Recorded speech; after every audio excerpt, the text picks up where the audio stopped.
Institute of Production of Art. We're a nonprofit art museum here in Orlando. ESMoA promotes the creative thinking in the South Bay Greater Los Angeles area by provoking visitors to reimagine creativity, to focus to experiential exhibitions we call experiences that you see on the wall today. This experience is called growth. So we invite visitors to think about environmental growth, personal growth, and even musical growth. I want to take a moment to do a land acknowledgement.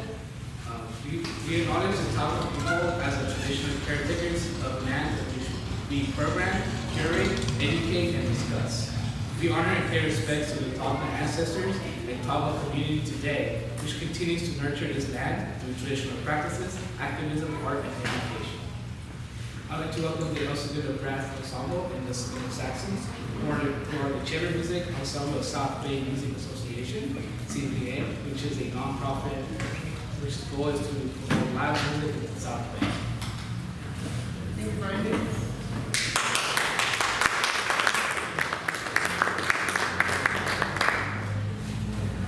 Hi everybody, so like Brian said, we are the Segundo Brass Ensemble, which is a chamber music group that's part of the South Bay Music Association. We are performing together with the Segundo Saxons, or the Segundo Saxons for short, and our concert today is called a musical mosaic. We're trying to present to you a wide variety of different pieces of music from different styles and different times of history. So we're going to start off today with a piece called Salvation Was Created, which was written by Pavel Chesnikov in 1926. It's a bit of a sad story where he wrote this piece. He was a Russian composer. He wrote this piece right when the Soviet Union started to suppress Christianity. So this is when he was still writing spiritual music, and then he was kind of forcibly transitioned into writing secular music. I think what's really interesting about this piece is that the lyrics, this is originally a choir piece. The lyrics from this are derived from a psalm that states, let me get so I can quote this. The lyrics say, "For God is my King of old, working salvation in the midst of the earth." And when it was translated, when that psalm was put to the text of the piece, the translation of the piece is a little bit different, and it says salvation is brought in the midst of the earth, and in the title they translate it a little bit differently, and they say salvation is created in the midst of the earth. And what I find interesting about this is that they've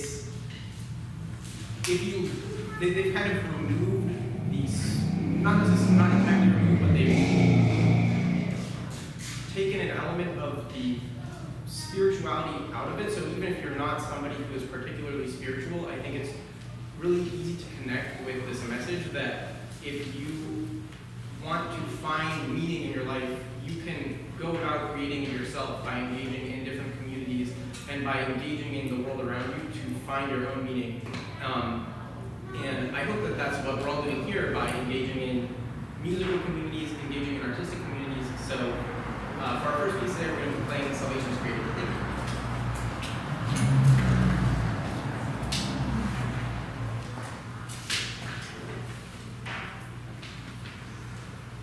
Thank you.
similarly in the same year as the previous piece, so 1926, he wrote this piece.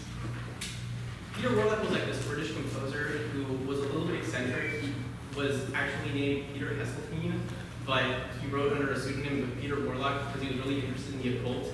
And he was also really interested in this French manual of dance music called orchesography, or maybe it's orchesography. And he took basically this work of compiling different styles of French dances and including the different music. So there's different sections of music in this old work it's from around the 16th century. And he took that work and then turned it into a suite for string orchestra. That older work is really funny because it was kind of created and published to promote this older style of French dances and catalog different types of French dances in a time when Calvinist Christians were trying to push the idea that dance was this immoral practice. So it's kind of a footloose moment. But then Peter Warlock essentially took all of this music from orchesography and turned it into this suite for string orchestra. And now we've transcribed it thanks to our lovely arranger Brian, who arranged a lot of our music. And transcribed for brass ensemble. So throughout this different piece, there's 6 sections, and you will hear different styles of French dances.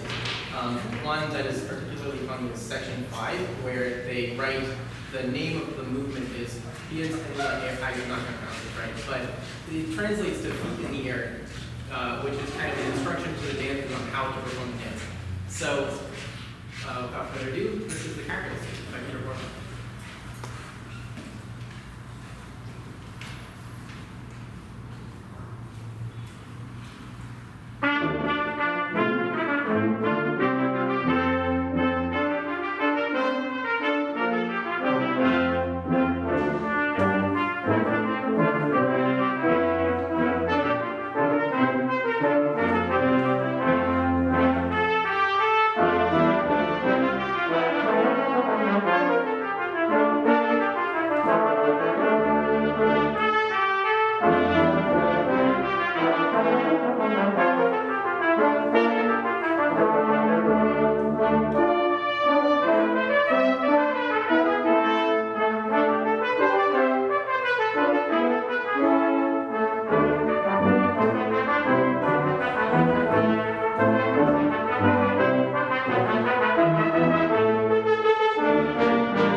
This comes from a collection of 3 preludes that George Gershwin published in the early 1920s.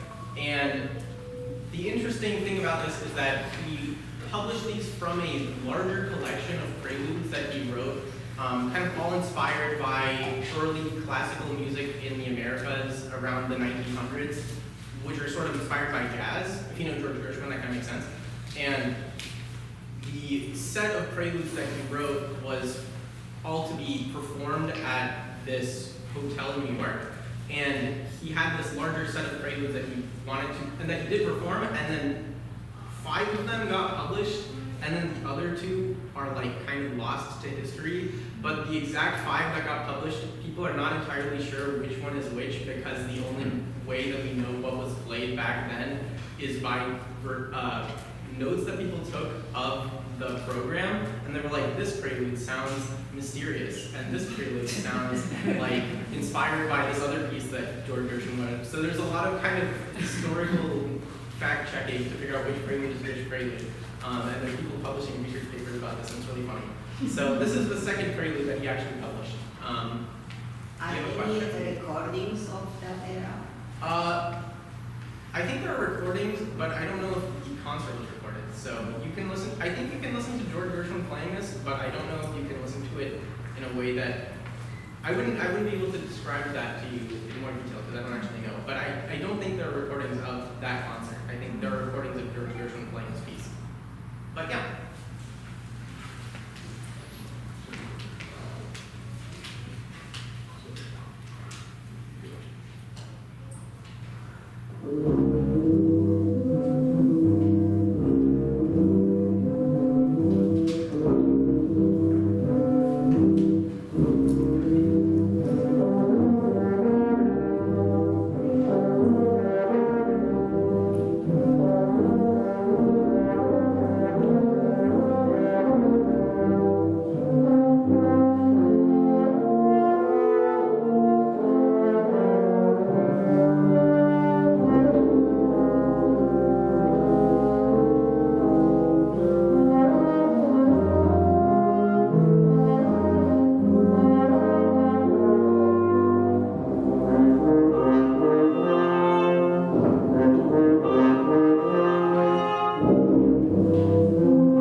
music called Giovanni Gabrielli. He was a organist who eventually got a tenure at the St. Mark's Basilica in Venice. So if you've been to Venice, you've seen St. Mark's Basilica. It's this really large cathedral, basically. And he is really well known for writing music that took advantage of the fact that there were kind of multiple lofts that musicians could sit in. So he would write kind of echoey music where some musicians would sit on one side, some musicians would sit on the other side, and you'd hear kind of the same type of music, but staggered in time and also in location. So you'd be sitting there in kind of like a stereo sound. So see if you can imagine yourself as we play this piece, you'll hear different sections of music repeated across different members of the ensemble, and you can imagine yourself sitting in St. Mark's Basilica and kind of getting that Gabrielli Italian experience.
Our next piece is from Bernstein's Mass, which, if you know Leonard Bernstein, he was kind of the 20th century American composer. He was hired, commissioned by Jacqueline Kennedy when the Kennedy Center was opening to compose a piece of music to commemorate the opening of the Kennedy Center. And that piece, he turned to the musical form of a Catholic Mass, which is as a non-Catholic, I will just kind of say it's a guided prayer, if you can think of it that way, where you have the members of the congregation. Yeah, the members of the congregation will be singing, and you will be guided through the prayer, essentially. It's like a ritual ceremony.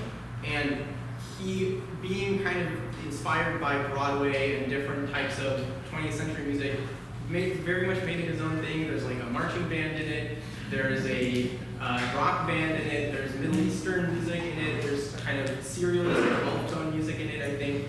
And it also helps chronicleize, it helps the emotional center of the piece is rooted in the fact that it was a very tumultuous time in America in the 60s, I think, where people were kind of angry about the Vietnam War, people were not really trusting the government at that point in time, and the way that this is embodied in the piece is that there's a tension between, hey, it's a religious piece, it's a mass, but also it is kind of a mass that asks you to question, in a kind of Jewish way, Bernstein is Jewish, to question whether or not, like, to question your relationship with God.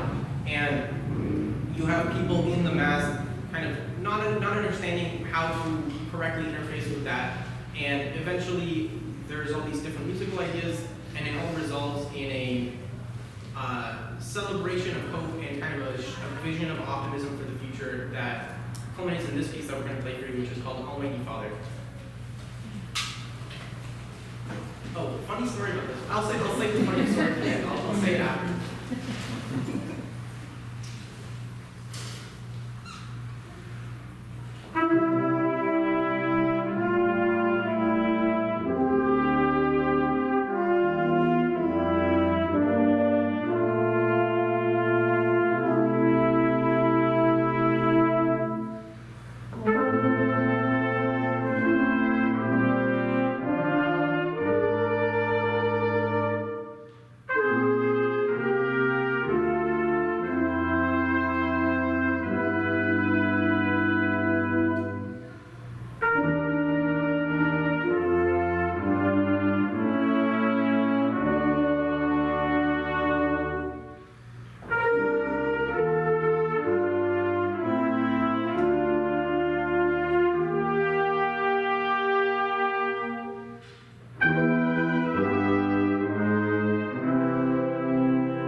So I think the funny story that I want to tell of this is Bernstein was known to the FBI at the time as being someone who was left-leaning, he had like leftist views, and because of that, they had kept a file on him.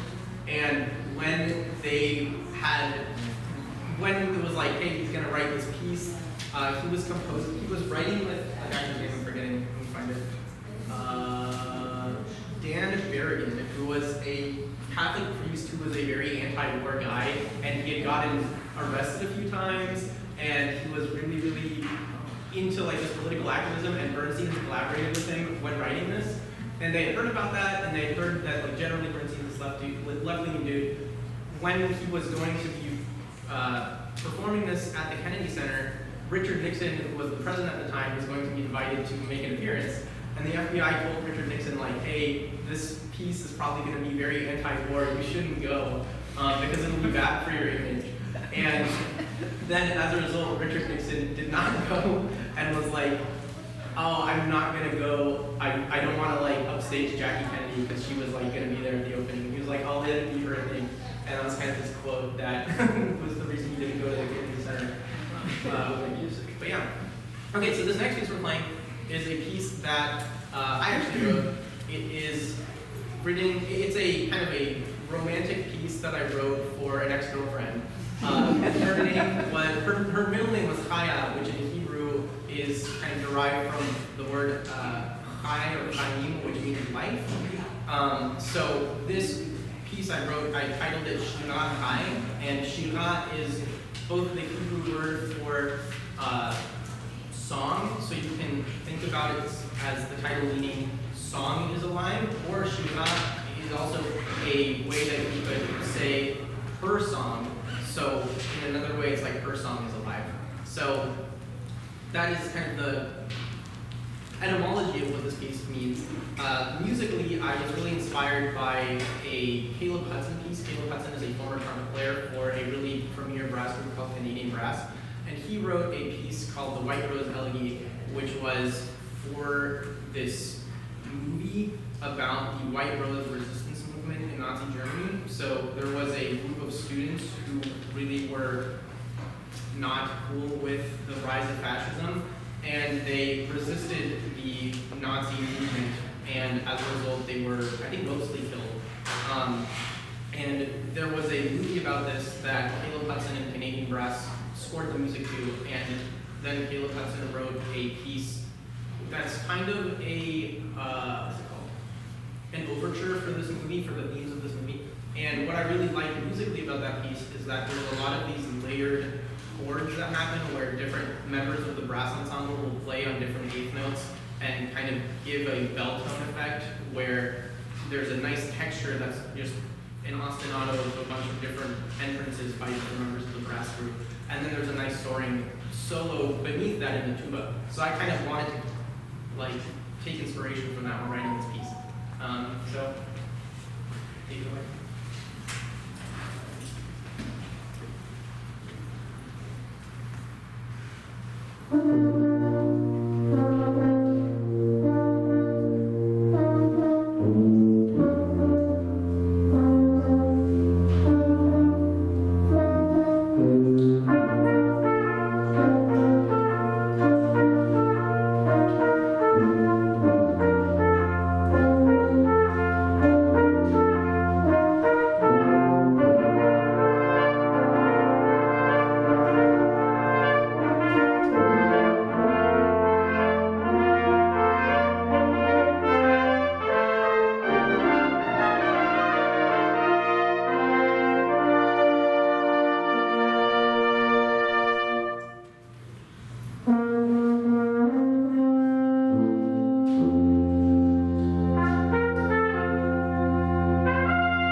Okay, so this is our last piece for you.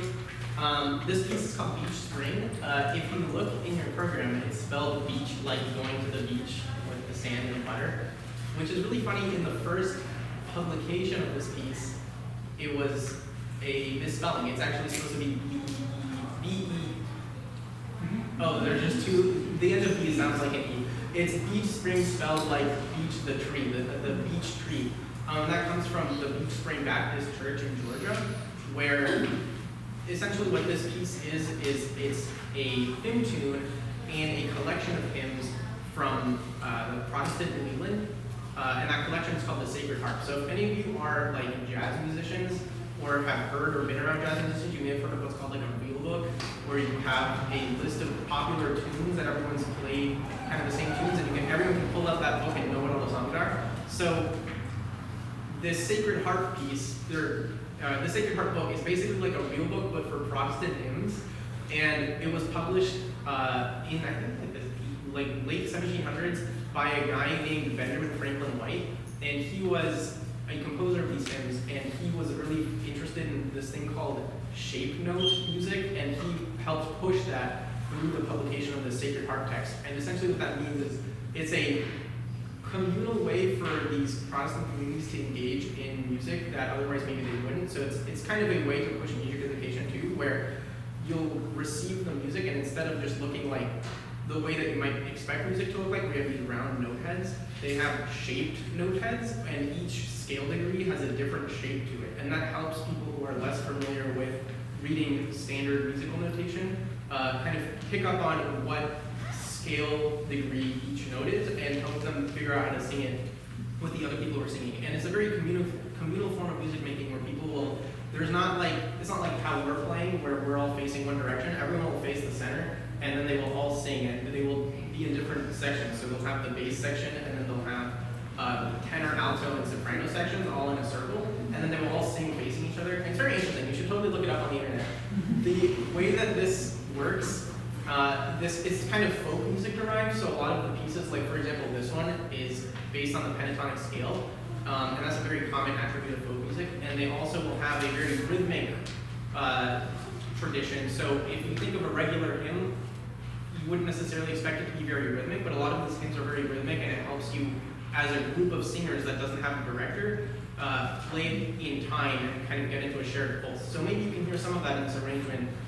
We got this arrangement in a collection arrangement from Michelle Robinson Howard, and she has transcribed a lot of this kind of stuff for brass ensemble. So what will we play?